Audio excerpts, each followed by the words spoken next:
So yes, I think that's really all.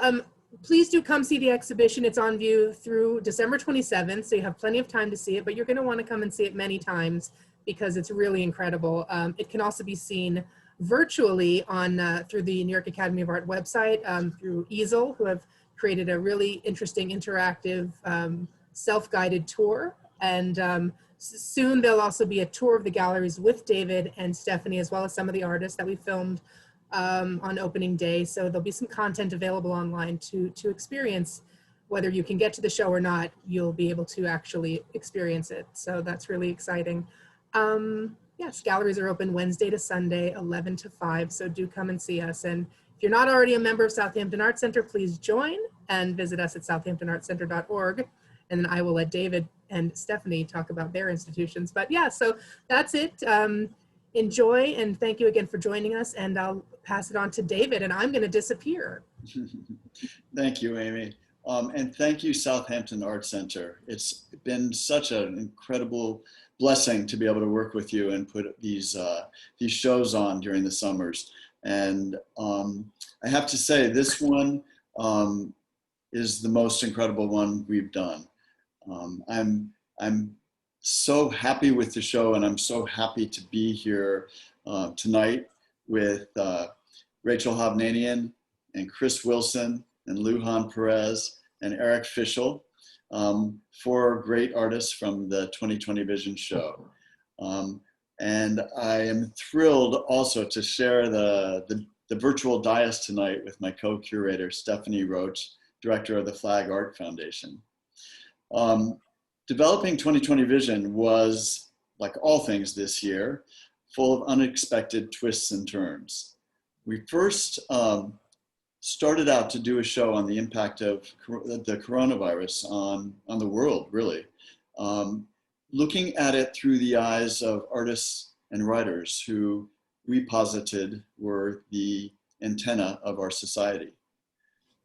We were well deep into that and had, you know, I would say probably at least 50% of the show organized when the tragic murder of George Floyd happened and the ensuing social justice protests.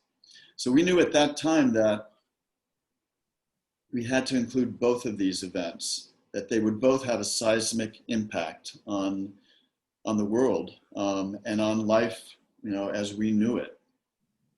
So midway through the show, we pivoted to address both subjects. And it made for a very dynamic and interesting show. And I particularly like the way all the pieces sort of talk to each other in the gallery. One of the other very interesting points of the show is that it includes the visual image and the written word. So interspersed with the visual works are blown up big pull quotes from various pieces of writings, either essays, poems, stories, and they actually, these pull quotes serve as visual images themselves. And when you stop in front of them, if you want to see the whole piece or read the whole piece, there's a QR code that you can put your phone on and get the whole thing. So it was really interesting to do a show that was about visual imagery and the written word. And with that, I'm going to turn it over to Stephanie to talk a little bit more about the development of the show and the Flag Art Foundation. Great. Hi, everyone. My name is Stephanie Roach. I'm the director of the Flag Art Foundation in New York City, founded by Glenn Furman. And I have really been with Flag since its inception, and I've worked with numerous artists over the past 12 plus years, hosting over 60 shows at Flag, one of which was actually curated by Eric Fischl, who's on the panel tonight. And we are going to be reopening this September with a solo show by Awal Arisku, which was going to open in April. So we're very excited about that. And in December, we'll have the Suzanne Booth Flag Prize featuring Nicole Eisenman and Keith Bodwee. So more on our website, flagartfoundation.org, and on our Instagram. back to 2020 vision, which was really an incredible and challenging proposition when David approached me this spring, and to be able to have the ability to tap into different artist perspectives was such a gift in many ways. And so I definitely felt like the Flag network of artists that I've developed over the past decade plus was a great place to mine from and really see what different artists were thinking during this time. And so I think this is really a live document of this period, and I am really interested and excited to speak with the artists that we have tonight about their view of 2020 and how their work relates to this really important time that we're all living. And I see that Rachel is signing in, so that's perfect timing. Great. Without further ado, that is a sign. Hovnanian is a multidisciplinary artist represented by Layla Heller Gallery in New York. And her work deals with narcissism, technology, and intimacy. Her installation in the show, Dinner for Two, with two computer monitors on opposite ends of the table, was actually created in 2012. And so it seems especially relevant, or as David said, relevant in 2020, and really in some ways prescient for this moment that we are in with the pandemic. So Rachel, welcome. You came in at the just in the nick of time. I know. I'm so sorry. You know, it would be me that has the real technology problem. I even set it up earlier, but whatever. Great. Well, we're happy you're here. And I think this is a great shot to just situate the viewer. Once you walk into this show, your piece is really the centerpiece. It's that fulcrum that anchors the gallery.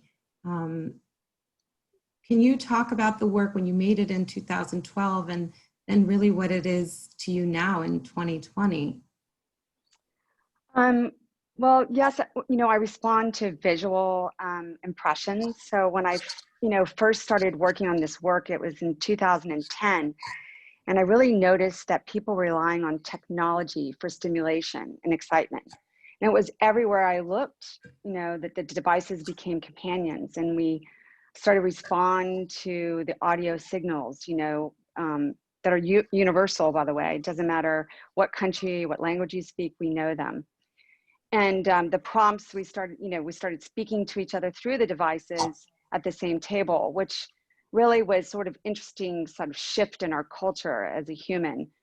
And so now in 2020, we do have the social distancing, and we're all in pain. We all want to have a hug. So it has a totally, same meaning, but also it means something different. I think that's why so many people respond to it now. It's in Lucca, Italy right now. And right. It's so. Rachel, can you also just describe the piece for the viewers that are seeing stills? I think it's important to understand there is an audio component and just how the piece works in a sense. Like, how does a viewer experience? Right. So, it's a beautifully set table. So, it's like perfect dinner for two. And on either side of the table, which this one, it's 15 feet long, is a monitor mounted on the chair. And you actually see the faces and how we're entertained by our phones. Whether you're taking a selfie or sending a text message, we know those sounds. And on the other side is the other dinner partner, and they too are you hear the sounds, you see their faces, but you don't see the devices because we know what those sounds are. So you can watch, it's like a play sort of, and at one point, maybe within 5 hours, because they're in different timing, they do look at each other, but there's no words spoken. It's only through the devices. Right. And can you also talk about the centerpiece? We talked about this when you were installing, which I thought was really interesting, is that you customize the glassware and the centerpiece, depending on where the piece will be on view? Yes. So being that this opened in the summer and it's Southampton, I felt like it was, the beach and the light, that it should be very light and, a little bit more organic and that sort of thing. And what's going on in Luca right now, and what I did in the museum show last year, it is more silver and heavy and, much more sort of what you think of, old times and that sort of part of the world. And actually a museum owns the one that you have showing up right now. And that version I did for the Armory was right before show, where I did a wedding cake, and it was a smaller table, but it was a wedding cake that blocked them. And it was being digitally eaten by a mouse, digital mouse.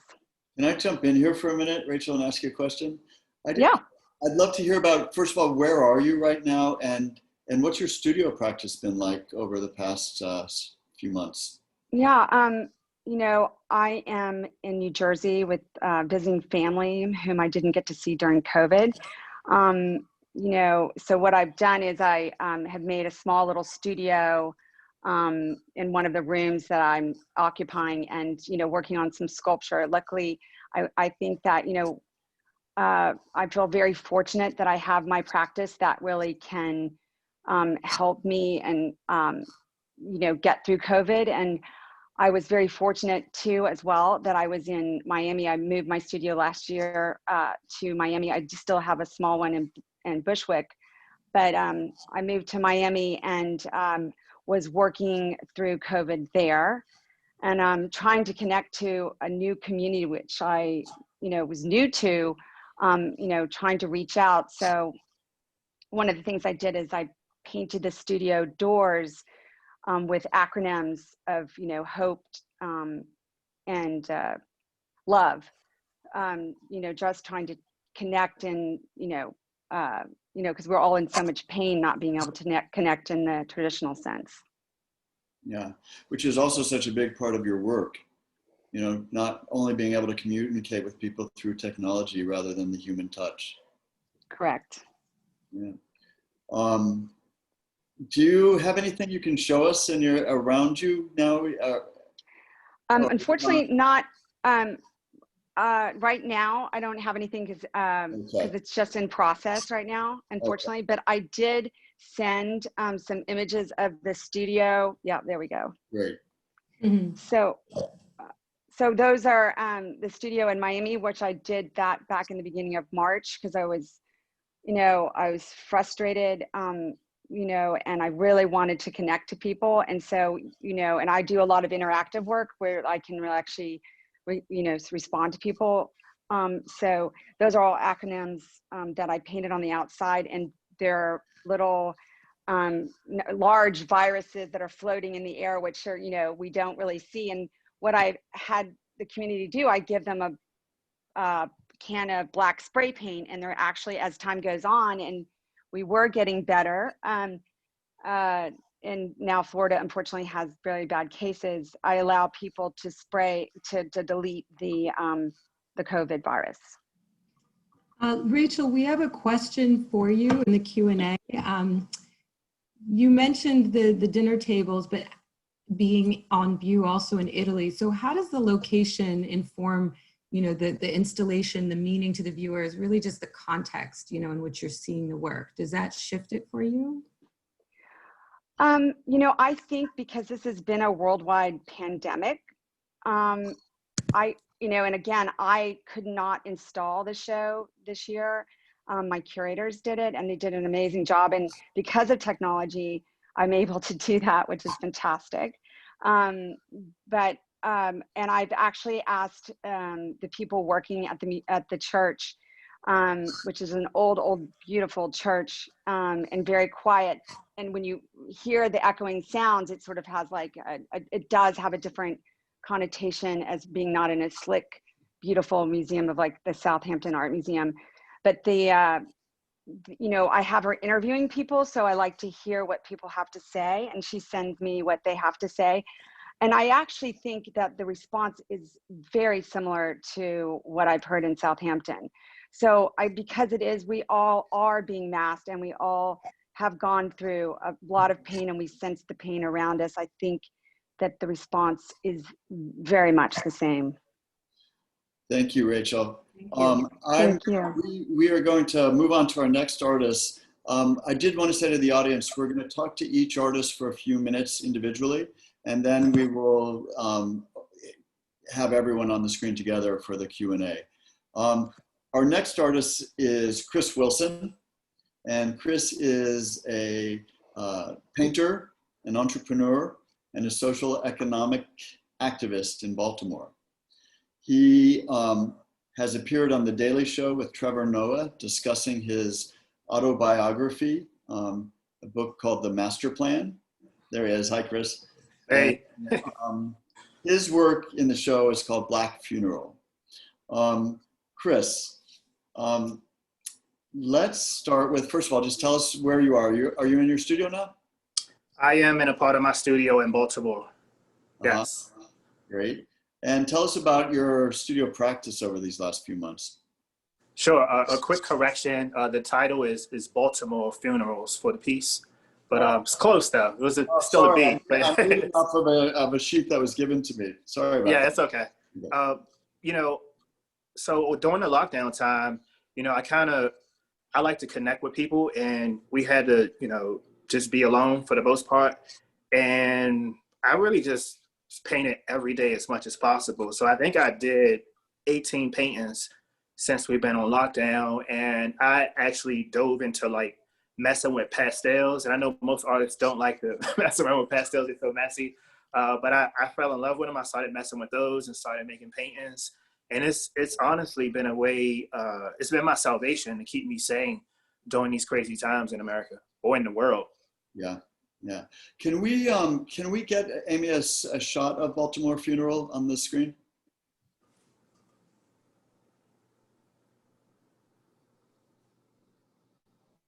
Yes, number one. Yep. Amy, are you able to zero in on number one?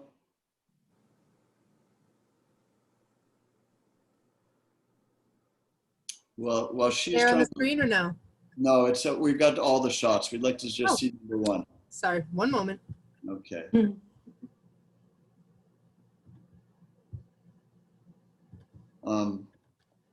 Tell us the story of Baltimore Funeral while she's getting it up for us. Yeah, so one of the guys in the painting who has the black hoodie on was a person who I mentored for a few years, and he got on his feet and he started doing really well. But I noticed on his social media that he would talk about going to funerals about every 2 months. And, you know, I really love Baltimore. It's an art city. It's really soulful people. But we have challenges just like any other city. And, you know, I was shocked that my friend for the past couple of years would go to funerals almost every other month. And I wanted to make a painting about, especially in Black culture, about how we become so comfortable with death. And it's strange, when I started this painting, I was working on it for a few weeks, and the guy with the red hoodie on was killed while I was in the process of making this painting. And they're in front of a funeral home right now in Baltimore. And it really added a different meaning to this piece when I started, because the other 4 guys had to go to the guy in the red funeral. And I really, you know, I don't really paint figurative or do perspective usually with my art, but I wanted to experiment since I had the time to experiment with this. And I put a lot of effort into their facial expressions. You notice that like they're not dressed up when they go into funerals. They don't dress up here in Baltimore usually to go to funerals. And their facial expressions represent defiance of death, defiance of all like the you know, all the ill things that's stacked against like, you know, Black and brown communities. And, you know, I know these people, so it was a lot of meaning behind it, making this piece. I have to say, I've stood in front of this painting for probably, you know, many hours now during the installation and just on visits to the show. And it's an incredibly poignant and beautiful piece. And the people seem so present. Yeah, thank you. Yeah, It's a very, very powerful piece. During the time on lockdown, would you say you felt very isolated? Were you connected? Were you, in touch with people? How'd you handle that? So I did and still do feel very isolated. I haven't been around many people during the lockdown, for obvious reasons. And so that's something that I struggle with, and I try to translate that anxiety and depression. I try to put it into my art. But I have people in my life who I've reached out to, and I try to FaceTime and Zoom as much as possible. Obviously, it's not the same. So that's been the biggest challenge for me, is not being able to connect. So I just try to put it all into the art. Yeah. I mean, I know from the drawing weekend we did together at one of our friends' house, I know you're a very social person. So Yes. this must have felt difficult. Were you able to, would you say the energy, the lack of being able to connect with people benefited your art? Like, did it give you more time painting? This may sound crazy, but it actually, I think it made me a better artist, because I had nothing else to do really. Yeah. And I read and I just experimented. Like, this is on a slab of cement concrete. And I just been trying like different stuff. And, my philosophy with art is that art's all around us. And so I just experiment with found materials, and I tried different stuff. And some of these paintings were made in an attempt to bring like joyness to my life and to other people. And so like the drumline and the dancers, it's just become a very therapeutic process for me to make art. That's fantastic, Chris. Thank you so much. I'm gonna move now to Luhan Perez. And and I can't move on until we finish seeing these images. Yeah. Are there other ones, Amy? Or is that it? I think that's it. Oh. Can I just interject for 1 second? Yeah. Chris, do you mind just discussing your use of color, especially with the Baltimore funeral? I read somewhere the use of primary color is especially important to you. Yes. So unfortunately, I spent almost half my life in prison. And while I was there, primary colors were denied to us. So anything like socks or sheets or like wrappings. And so it was just like 2 colors for like half of my life. And so I really started to crave vibrant colors. And so when I got into art, it just pours out of me. And I just get so much stimulation out of colors. And for me, I use a lot of colors that represent untapped potential. And I'm actually studying colors and what they mean, the psychology of it, and how it makes us feel. So I try to use as many colors as possible just to make people happy. I love that. They're so vibrant. Thank you. Yeah. Thank you. Okay. Now I'm going to move on to Luhan Perez. Luhan is a native of Madrid, Spain.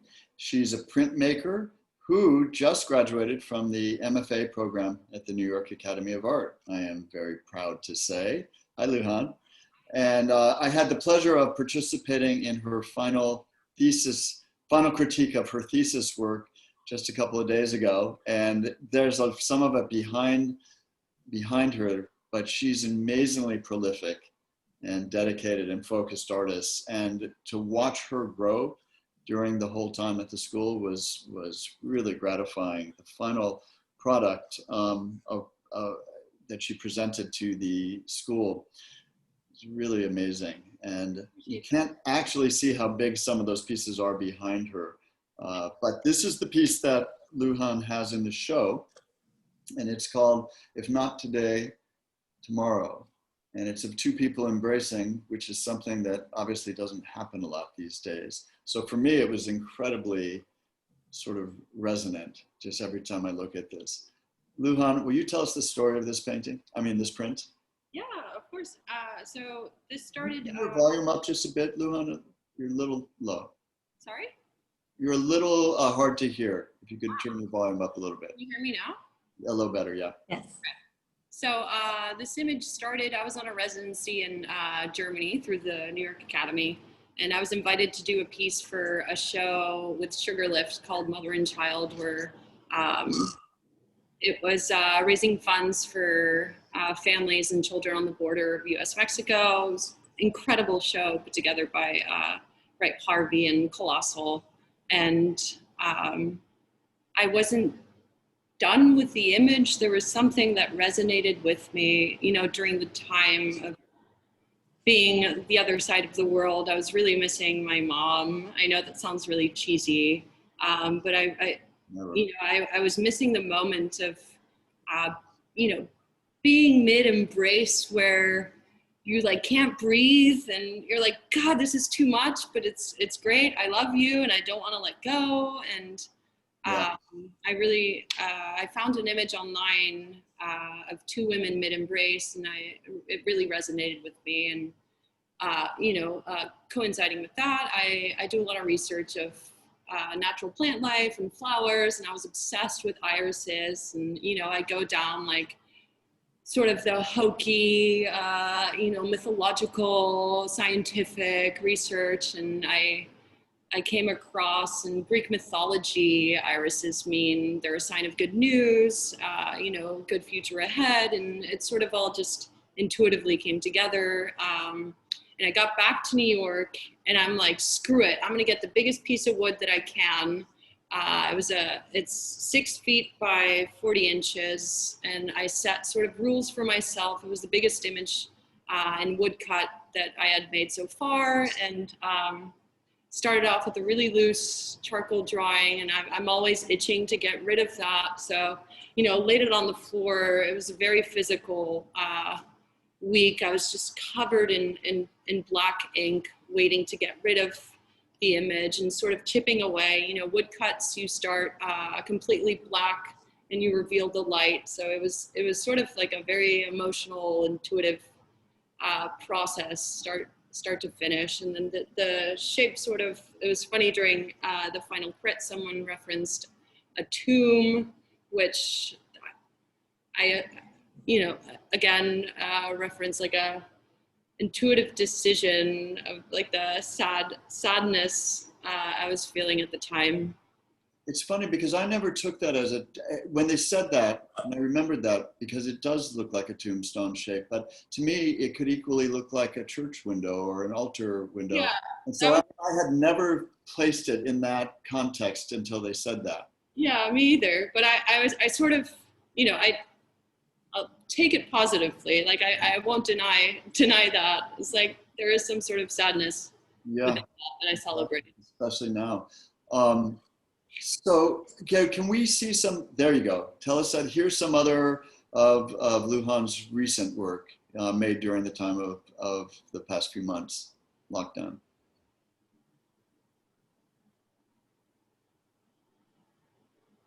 Mm-hmm.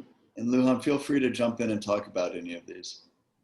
Yeah, so I guess the first image was made in the middle of COVID lockdown, last semester of MFA, which is the most intense, you know, emotional and like hard work. And it was prior to, you know, COVID. And again, I was feeling really lonely, really sad, and wanted a hug. I don't know why. But I wanted to sort of close off my 2 years at the Academy with a series of 25, 30 wood blocks that I had made during the time at the Academy, and sort of celebrate that. I mixed my own ink with, I went to Kramer, to the pigment store, and I asked her, I was like, what is the darkest, deepest black that you have? What is, you know, and I created a formula for the ink, and just sort of printed all the blocks until they cracked and broke, and, you know, celebrated the end of a cycle. And that was halted halfway through. We were all sort of kicked out of school, rightfully so. And then, COVID happened. I got really sick the whole month of April. And it led to a different kind of work, right? So the work that was just shown before this one, Amy, I don't know if there's another one like that in this grouping of photos, but now talk about these, and then we'll move on to Eric. But these monumental, these are a different kind of process, right? Yeah, so these are a combination. I've always sort of not struggled, but I have a big debate in my head of painting versus drawing versus printmaking, and I've always wanted to combine all within the same, plane, picture frame. And these came from just being alone for 2 months, and you start to have so many conversations with yourself. I stayed in Brooklyn, or stayed in New York during the time, and sort of went inward. Sort of like researching where I come from, and I guess this series comes from a lot of ceramics that my mom has had around the house my whole life. My grandma would butcher a whole cow and store different parts in them, and I never really questioned that until the last time I went home. And I was like, oh, what does that mean? What does that mean? And I obsessively researched Spanish ceramics. I think it was 13th through 18th century. And then all the paintings contained within is, I guess, references back to the research of plant life. I was researching sort of all of the symptoms that COVID was having on people in March, which was very unknown. And, the first and most important is sort of like a lung failure. And I immediately always go back to nature, and I was researching plants and flowers, and I was inspired by this yellow oleander, which sort of causes the same thing. And I was like, ooh, I want to make my own. And what is the story of someone dancing with this imaginary flower? So I wanted to sort of create a whole series of a character dancing with death and celebrating where they come from, I guess. Yeah. A mixture of the woodcuts and paintings. Yeah, I love the Luhan, can you, before we go to Eric, do you mind just giving us a sense of where you are right now, where your studio is, and can you do a quick pan of it, just so we can? I'm in Bushwick, Brooklyn. Right. And I guess, I'll take the laptop. So I have, little flat files, and then. And can you just explain the physicality of the, working with wood prints? I mean, just what that entails. It seems like it's a lot of work. Yeah, it's a lot of arm muscles, a lot of carving, and bloody fingers and hands. I have a tiny little press, and then I guess let me walk around that. There's the prints, a little mirror, some more prints, the door. Yeah, I told you she was prolific. Wow. Incredible. You've really been creating a lot during this time. All right, thank you. We need to move on to Eric, and I'm going to turn it over to Stephanie, but the artists are staying around so we can all talk together after as well. Great. For the audience, if you have any questions, please don't hesitate to send them in. We'll put them forward. All right. Eric Fischl is someone who I've known for years. At Flag, he curated a show called Disturbing Innocence, and I had the pleasure of working closely with him on that. And he definitely is one of the most important figurative artists of our time, a major contemporary artist. He's represented by Scarsted, and he's also a distinguished faculty member of the New York Academy of Art. He is based in the Hamptons, and he also previously curated a show at the Southampton Art Center. And his work in the exhibition is called Nightmare. And when Amy had shown the installation view with Luhan, you actually could see them side by side, which I thought was so poetic, seeing these two figures falling apart and then Luhan's embracing. It just had such an interesting juxtaposition. Welcome, Eric. And maybe you can tell us first where you are and what 2020 has been like so far for you as far as creating this work. And I know there is quite a backstory just in terms of using dancers. You had told me about this during installation. So give us a sense of what Nightmare is in this context of 2020. Well, thank you for inviting me, and congratulations to you both on curating a poignant and timely show. Probably even more timely than you had hoped. But anyway, I appreciate being asked to be a part of it and to be here. My process of making work is essentially collage, and as a way of creating images, creating emotional or psychological narratives. And I'd taken lots of photographs of this woman who's a dancer a few years ago, and I've actually been mining her dance positions ever since. There's an extraordinary wealth of expressive body form. So I certainly didn't start out thinking I'm going to paint a nightmare. I just started painting a figure first, a certain kind of motion, a second figure.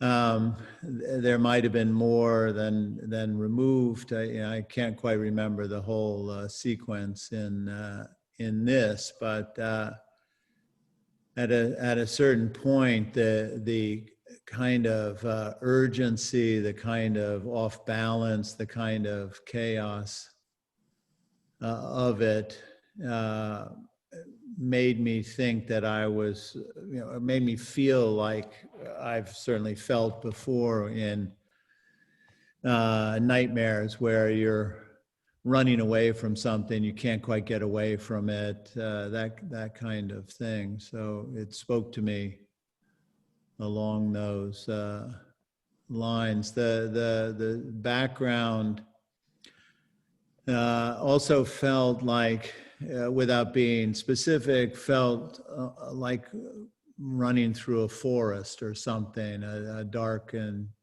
space. And that kind of increased my feeling of this kind of nightmarish scenario.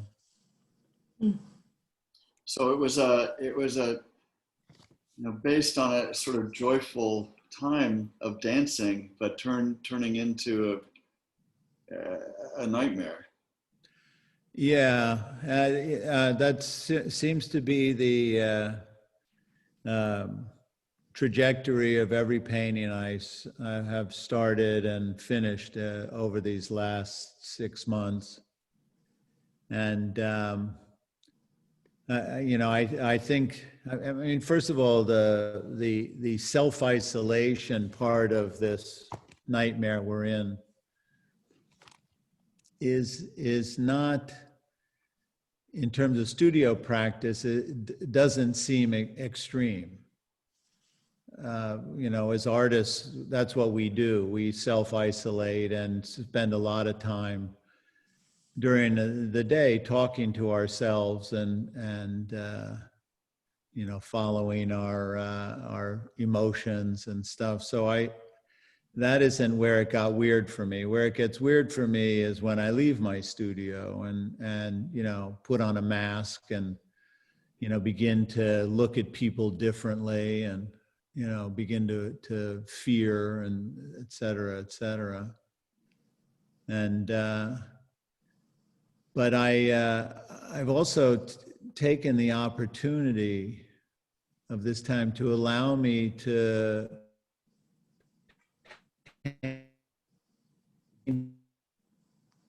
and wishing I could or curious about, but never kind of got to it. And one of the things that I did was I started to paint in acrylic, which is a medium that when I was a first and second year student at art school, I painted in acrylics, painted abstract paintings, and ever since then I've stayed away from them. And so to go back to that seemed kind of exciting and curious as to why, but it's allowed me to get at some aspects of my visual language that I hadn't been able to get at through the oils. This painting, it's I think the first painting I've done in my life that essentially is about tenderness. And when I started it was certainly a much bluer sky, a much calmer sort of scenario, et cetera. And then, as in the other works, the sky begins to darken and whatnot. So this moment of tenderness has a kind of fragile time quality to it, because that storm is absolutely threatening. But again, as I say, I've never explored that particular relationship between adult and child, between mature and innocent, and so that I found exciting and in terms of emotionally challenging.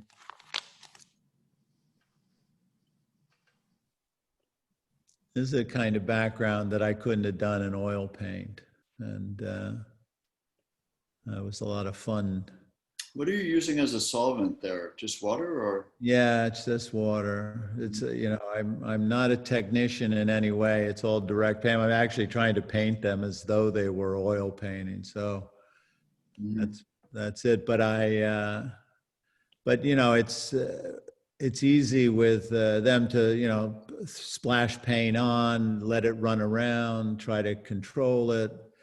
Don't like what you get, gesso it out or gesso parts of it out, start over again. It's very pliable as a working thing. So,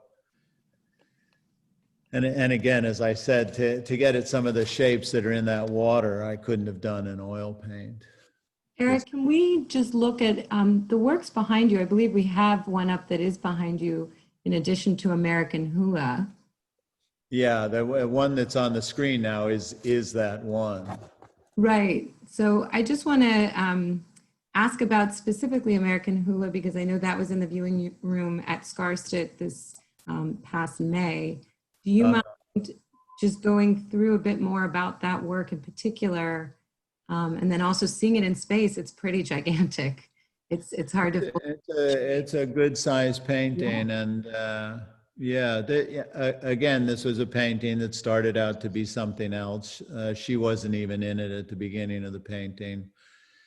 Certainly, the hula hoop wasn't in it at the beginning of the painting. It was a different, you know, a dancer doing a very different thing in a very sunlit kind of space, very light. The horizon line was higher up. Then I put her in, thinking that maybe the two of them would dance together, and somehow that relationship didn't work out. So the original dancer left, and she seemed to grow in terms of a kind of power. And I just pursued the power of it. And, you know, there's a kind of irony to the, you know, sort of forceful muscularity and you know, sort of, I don't know whether it's a thudding sort of movement into the space, but it's something purposeful and powerful as she's moving into that space, combined with the fact that that's a hula hoop, which is meant to be playful and you know, sexy, and in some aspects, you know, certainly starts with young kids, young girls, etc., as an activity. So.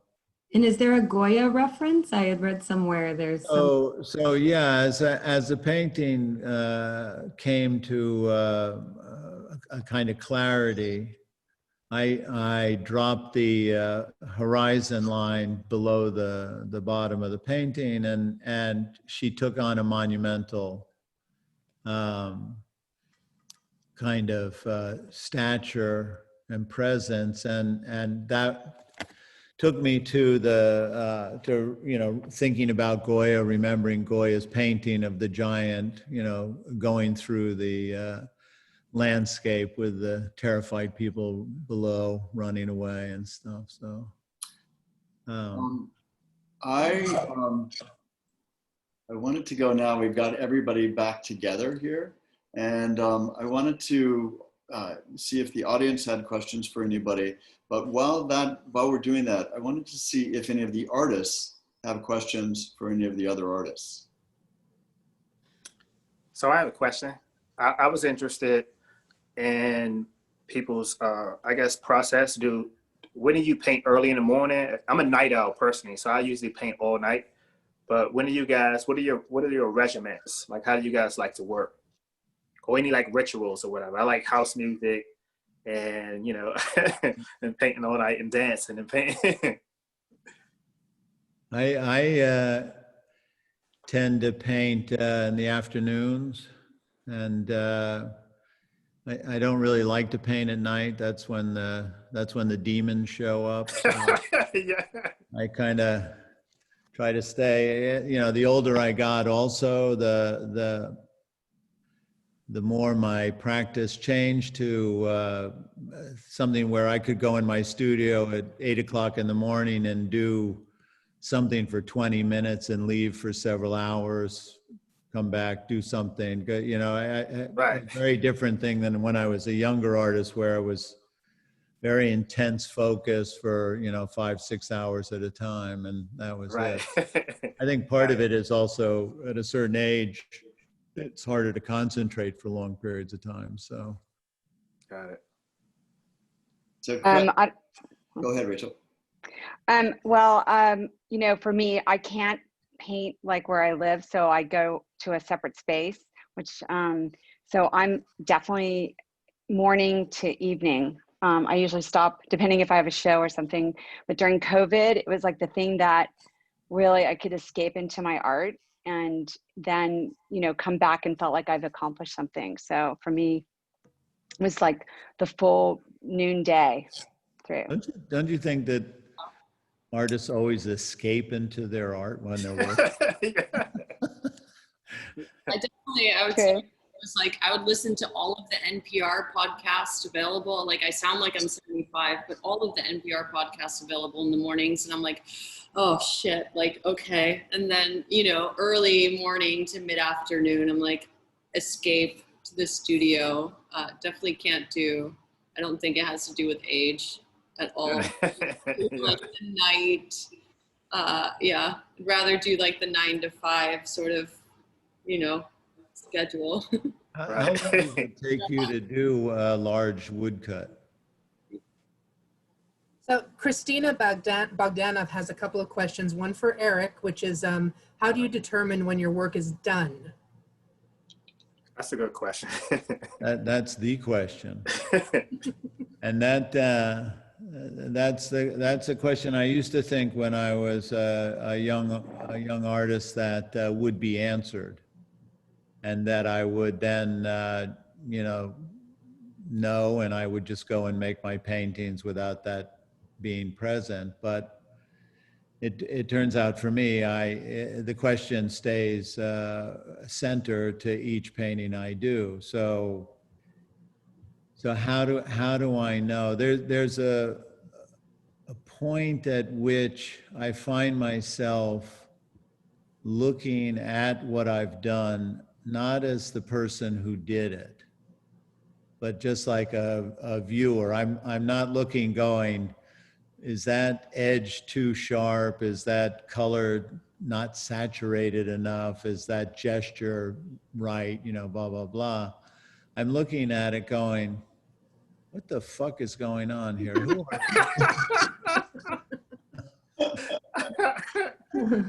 Oh, I usually start like that Yeah. and never stop. Yeah. Well, audience member Layla Pinto agrees that there's less concentration as you age. She's experiencing that as well. Also from Christina to Chris, she asks, when you were painting Baltimore Funeral, were you painting Baltimore Funeral with a palette knife? It appears to have texture. Yes, so I did use a palette knife and a lot of texture and medium, like really thick medium, heavy body paints. It's painted in acrylic.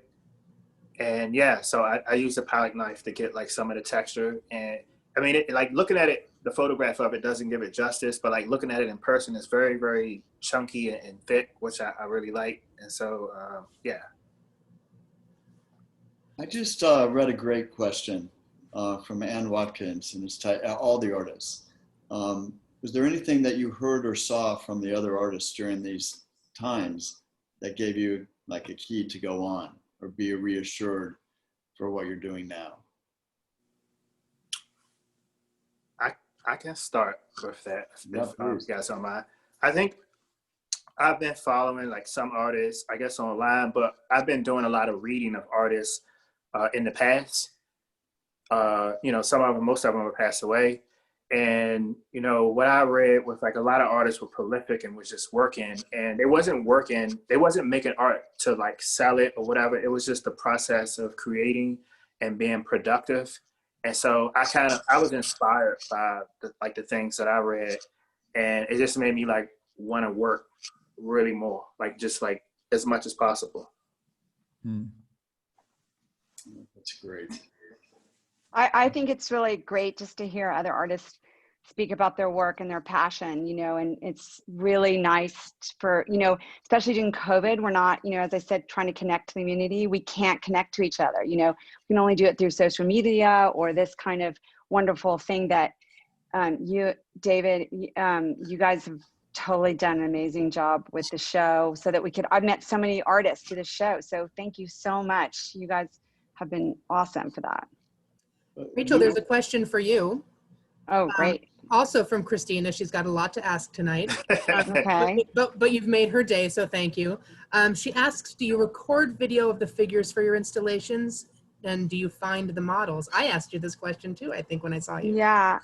You know, I have a bunch of friends that are actors, and so it's sort of word of mouth, you know, and you know, I did a dining table for Chinese New Year's feast, and it was just one friend, you know, it's just one friend. Oh, do you know another actress? Do you know another actor? And that's kind of how I do it. But I do film them in my studio, and actually I tell them, I direct them on what to act, and then I add the sounds in afterwards.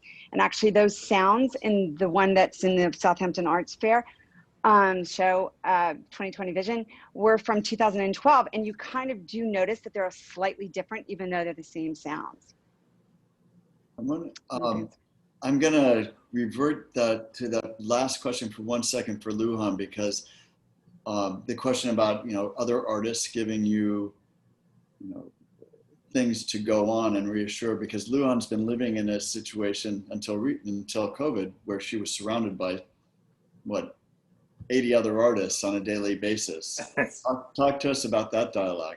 I mean, I think what was most, you know, I mean, Instagram is what a great tool for all of us to stay connected during this time. And it was really inspiring to see, you know, more specifically our whole class just be, you know, we were a really strong, stuck together class, but I feel like COVID totally brought everyone together and was like, you know, supportive, and everyone was extremely honest with all of the hardships that all of this has brought on, and, you know, all the inspirations and stuff. So it was, yeah, I guess just, it was really nice, the brutal honesty that, you know, the past 4 or 5 months is sort of, been revealed through all of us. Is I don't want to hear how great your studio practice has been. It's like, no, let's talk about how fucking hard, you know, this whole for everyone. Like, you know, there's definitely, we're all humans. We all want to connect with each other. So it was definitely that, like, you know, this whole sort of situation during those 4 or 5 months of being able to connect with each other on a brutally honest level, I think is. Did it make you more honest? Or you know, because you guys probably talk to each other a lot about your work all the time, but did this situation make you more honest? Yeah, I think so. I mean, you know, my specific situation is I was living with 2 other artists who were going through the same exact situation. So it was 3 times as heightened. It was like one day someone had a bad day times 3, and we all had to sort of care for each other as people. Yeah. And then secondary as artists. So it definitely, it was definitely, very intense. Yeah. Well, guys, we're getting to the end of the time, and Stephanie, do you have one last question for the group? Sure. Before I ask my question, I just want to remind everybody that the exhibition will be on view at the Southampton Art Center through December 27th. And also we have a digital catalog which features really poignant statements from each of the artists in which they gave their perspectives so brilliantly. So I would encourage you to check that out and also to see the virtual walkthrough of the show on easel. So my question, really, it's a big one. I don't think we'll get to an answer in 2 minutes, but I just want to pose this to you all, is what do you think the role of the artist is now in 2020 and going forward?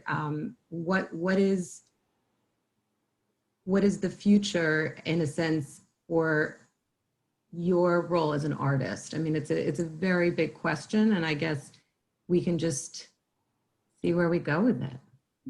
Or what's the role of an artist in the... I'll jump In in. this context, in this time, I know Eric has some definite feelings about it, so I'll let Eric start on that one. Well, I think that the gift that artists have is that they are able to put order to chaos, and they're able to put imagery to feelings. They're able to put language to form, which are handholds for the greater community. And so to me, the moment now is the moment in which the artist moves back to the center of the community and is sought precisely for that gift, which is that trying to make sense of this series of events that have been happening to us that are on a scale that none of us imagined, and trying to find the most eloquent and the most poignant and the most vital ways of expressing it so that people can use that to talk to each other and feel connected in that way. And I think that's what we've been trained to do. That's what we should be doing. Thank you, Eric. Does anyone chime in? I totally agree with what Eric has to say. And I'd also like to say that, we can speak for the voiceless, and there are so many, we have masks over our face. So for those who cannot speak, at least we can. I can add to this. I think, artists, we have a very powerful role. We always had a powerful role in the world, and not just as observers or people who report on like what we see or what happens in the past. We also have the power to create beautiful images and tell stories of what our future could be. And so I think that's a very important role, especially now. We can paint these visions and tell stories of how we can get through this pandemic or how life could be, and it can inspire people even when we're not here. I love that. Totally agree with all three. I would just say, radical honesty, I would say, is I feel like everyone at this time it is the time to be radically honest of the point of view that we're coming from. What a great and awful time to be an artist, Yeah. Radical honesty should be the name of your next Yeah. show there, David and Stephanie.